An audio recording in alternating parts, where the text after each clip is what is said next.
రాయ్‌నెట్‌కి స్వాగతం. ఈరోజు మన రాయ్‌నెట్‌లో క్రెడిట్ కార్డ్ బిల్ పేమెంట్స్ ఎలా చేయాలి? ఎందుకు చేయాలో కూడా ఒకసారి క్లియర్‌గా మనం తెలుసుకుందాం. ఓకేనా?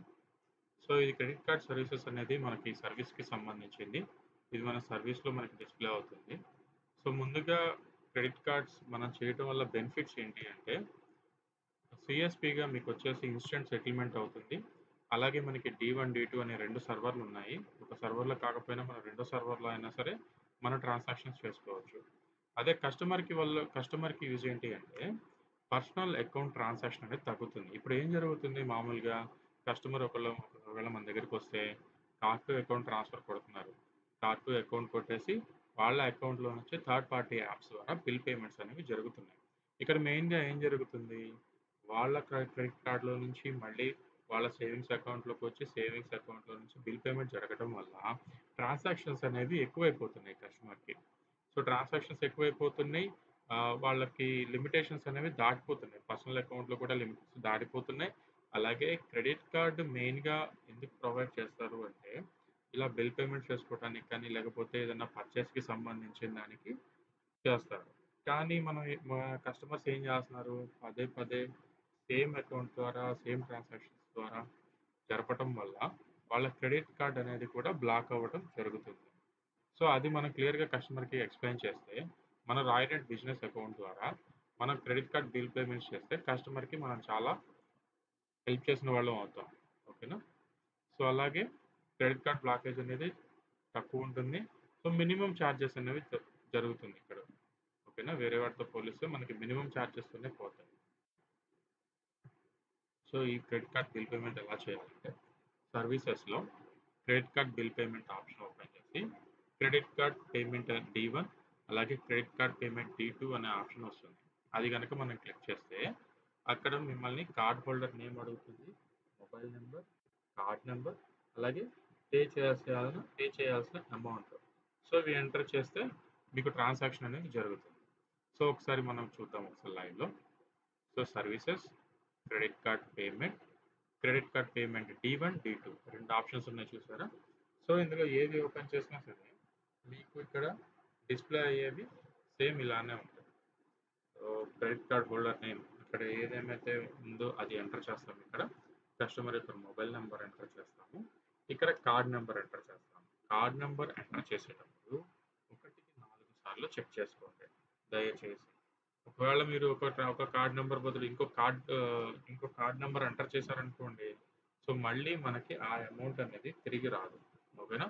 సో, 1కి 4 సార్లు మీరు ఇక్కడ క్రెడిట్ కార్డ్ నంబర్ ఆ క్రెడిట్ కార్డ్‌కి పేమెంట్ చేయాల్సిన బిల్లేనా కాదా అనేది ఒకసారి చెక్ చేసుకొని, ఆ కార్డ్ నంబర్ అలాగే అమౌంట్ ఇక్కడ టైప్ చేస్తే మినిమమ్ చార్జెస్ ఇక్కడ చూపిస్తుంది.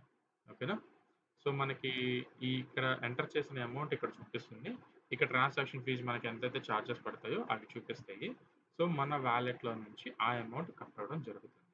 సో, ఈ డీటెయిల్స్ అన్నీ ఎంటర్ చేసిన తర్వాత బిల్ పేమెంట్ చేసేస్తే ట్రాన్సాక్షన్ కంప్లీట్ అయిపోతుంది. ఓకేనా? సో, ట్రాన్సాక్షన్ కంప్లీట్ అయిపోతుంది. కంప్లీట్ అయిపోయిన ట్రాన్సాక్షను ఇక్కడ మనం లైవ్‌లో చెక్ చేసుకోవచ్చు. గెట్ లైవ్ స్టేటస్ కొడితే ఏదైతే మనం ట్రాన్సాక్షన్ చేశామో అది ఇక్కడ చెక్ చేసుకోవచ్చు. ఇక్కడ ట్రాన్సాక్షన్ ఐడీ వస్తది కదా మనకి. ఆ ట్రాన్సాక్షన్ ఐడీ ఇక్కడ టైప్ చేసిన తర్వాత సెర్చ్ కొడితే ఆ ట్రాన్సాక్షన్ లైవ్ స్టేటస్ మనకి ఇక్కడ చెక్ చేసుకోవచ్చు. ఇక్కడ టుడే ట్రాన్సాక్షన్ అనే బటన్ క్లిక్ చేస్తే ఈ రోజు జరిగిన బిల్ పేమెంట్స్ అన్నీ కూడా ఇది మనం D1 ఓపెన్ చేసాం కదా! D1లో జరిగిన ట్రాన్సాక్షన్స్ అన్నీ కూడా మనకి డిస్‌ప్లే అవ్వడం జరుగుతుంది. ఓకేనా? వాటి స్టేటస్ ఇవన్నీ పెండింగ్‌లో ఉందా? లేకపోతే ట్రాన్సాక్షన్ డన్ అయిపోయిందా? ఇవన్నీ కూడా మనం ఇక్కడ చెక్ చేసుకోవచ్చు.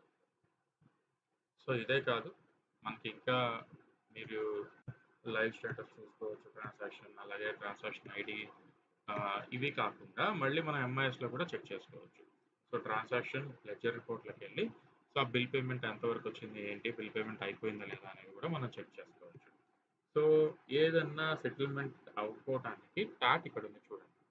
సో, ఈ టాట్ అంటే ఏంటంటే అప్రాక్సిమేట్‌లీగా ఆల్రెడీ చేస్తున్న వాళ్ళ దగ్గర నుంచి తీసుకున్న ఫీడ్‌బ్యాక్ ప్రకారం ఇది ప్రిపేర్ చేయడం జరిగింది. ఎస్‌బీఐ వీసా కార్డ్ వచ్చేసి మినిమమ్ టాట్ వచ్చేసి వెంటనే అయిపోతుంది. బట్ కొన్ని కేసెస్‌లో మాక్సిమం వచ్చేసి 3 అవర్స్‌లో కంప్లీట్ అయిపోతుంది. అలాగే ఎస్‌బీఐ మాస్టర్ కార్డ్ కూడా సేమ్ అంతే. ఒకవేళ మీరు ఎస్‌బీఐ రూపే కార్డ్స్ వచ్చేసి మనకి D2లో అవుతుంది. సో D1, D2 రెండు చెక్ చేసుకోవచ్చు వీసా, మాస్టర్ కార్డ్‌కి. బట్ కొన్ని బ్యాంక్స్ రూపే కార్డ్స్ వచ్చేసి D2లో సపోర్ట్ చేస్తున్నాయి. D2 సర్వర్‌లో మీరు D2 సర్వర్ కూడా యూజ్ చేసుకోవచ్చు. సో, మన రూపే కార్డ్ ఎస్‌బీఐ చేస్తే 15 మినిట్స్ మినిమమ్ ట్రాన్సాక్షన్ కంప్లీట్ అయిపోవటానికి మినిమమ్ టైము 15 మినిట్స్‌లో అయిపోతుంది. సో, మాక్సిమం 3 అవర్స్‌లో కంప్లీట్ అయిపోతుంది. బట్ ఇది కొన్ని యాక్సెస్ కార్డ్స్ మాత్రం మనకి 48 అవర్స్ పడుతుంది. అంటే 2 డేస్ టైం పడుతుంది. ఒకసారి అది చెక్ చేసుకోండి. అలాగే మీకింకా హెచ్‌డీఎఫ్‌సీ గానీ, లేకపోతే ఆర్‌బీఎల్ కానీ 30 మినిట్స్ టు 3 అవర్స్‌లో కంప్లీట్ అయిపోతుంది ట్రాన్సాక్షన్. So, no issues. ఒకసారి మీరు ఇక స్టార్ట్ చేస్తే ట్రాన్సాక్షన్ స్టార్ట్ చేస్తే మీకే అర్థమవుతుంది. ఎట్లా అవుతుంది ఏంటి అనేది. ఎలా బూస్టప్ చేసుకోవచ్చు మీ బిజినెస్ అంటే, మనం ఆల్రెడీ స్టార్టింగ్‌లో డిస్కస్ చేసుకున్న దాని ప్రకారం కార్డ్ టు అకౌంట్ ట్రాన్స్‌ఫర్ చేసుకునే కస్టమర్స్‌కి ఒకసారి క్లియర్‌గా మీరు చెప్పి చూడండి. సార్ మీరు ఇట్లా అకౌంట్‌లోకి ట్రాన్స్‌ఫర్ చేసుకొని మళ్ళీ మీరు అకౌంట్‌లో నుంచే పే చేస్తున్నారు. సో, మీకు ఇట్లా అకౌంట్‌లోకి రావటం, మళ్ళీ మీ అకౌంట్‌లో నుంచి థర్డ్ పార్టీ యాప్ ద్వారా మీ బిల్ కట్టడం, ట్రాన్సాక్షన్స్ అన్నీ ఎక్కువైపోతాయి. సో, మీరు ఇట్లాగా మా మా దానిలో నుంచే పే చేసుకోండి. ఎలా పే చేస్తారు? వాళ్ళ క్రెడిట్ కార్డ్‌లో నుంచి మీ అకౌంట్‌లోకి ఐ మీన్ రాయ్‌నెట్ వాలెట్‌లోకి 1.2% ద్వారా మీ అమౌంట్ అనేది ఇందులోకి తీసుకోండి. తీసుకున్న తర్వాత డైరెక్ట్‌గా మీ వాలెట్‌లో నుంచే క్రెడిట్ కార్డ్ బిల్ పేమెంట్ అనేది మీరు చేసుకోవచ్చు. ఓకేనా? సో, దాని ప్రకారం అది ఒకసారి క్లియర్‌గా కస్టమర్‌కి ఎక్స్‌ప్లెయిన్ చేయొచ్చు. ప్రీవియస్‌గా మనం క్రెడిట్ కార్డ్ సప్లై చేస్తుంటాం కదా! సో, దాని ద్వారా కూడా మనం కస్టమర్‌కి ఎక్స్‌ప్లెయిన్ చేయొచ్చు. అలాగే మ్యాగ్నెట్ క్రెడిట్ కార్డ్స్ కూడా మనం సేల్ చేస్తుంటాం. సో, వాళ్ళ డేటాను కూడా ఒకసారి చూడొచ్చు. అలాగే మీ వాట్సాప్ స్టేటస్‌లో ఇవి ఇది పెట్టండి. క్రెడిట్ కార్డ్ బిల్ పేమెంట్స్ అని ఒక క్రియేట్ చేసుకొని మీరు స్టేటస్‌లో పెట్టుకుంటే కొంతమంది కస్టమర్స్ అవి చూసైనా సరే మీ దగ్గరకొచ్చే అవకాశాలు ఫ్రీక్వెంట్‌లీ ఆస్క్డ్ క్వెషన్స్ చూద్దాం. సో, ఎంతసేపు పడుతుంది ఒక క్రెడిట్ కార్డ్ బిల్ పేమెంట్ మనం చేస్తే అది సెటిల్ అవ్వడానికి ఎంతసేపు పడుతుంది? సో, ఆల్రెడీ మనం ఒక చార్ట్ చూపించాం కదా! దాని ప్రకారంగా క్రెడిట్ కార్డ్ బ్యాంక్ మీద ఆధారపడి ఉంటుంది. ఓకే. సో, ఒకవేళ ట్రాన్సాక్షన్ ఏదైనా పెండింగ్‌లో పడితే 3-4 అవర్స్‌లో కంప్లీట్ అయిపోతుంది. No issues. So, RuPay cards bill payment చేయొచ్చా? ఇదొచ్చేసి D2లో అవుతుంది. కొన్ని బ్యాంక్స్ D2కి సపోర్ట్ చేస్తున్నాయి. మీరు అది కూడా ఒకసారి చెక్ చేసుకోండి.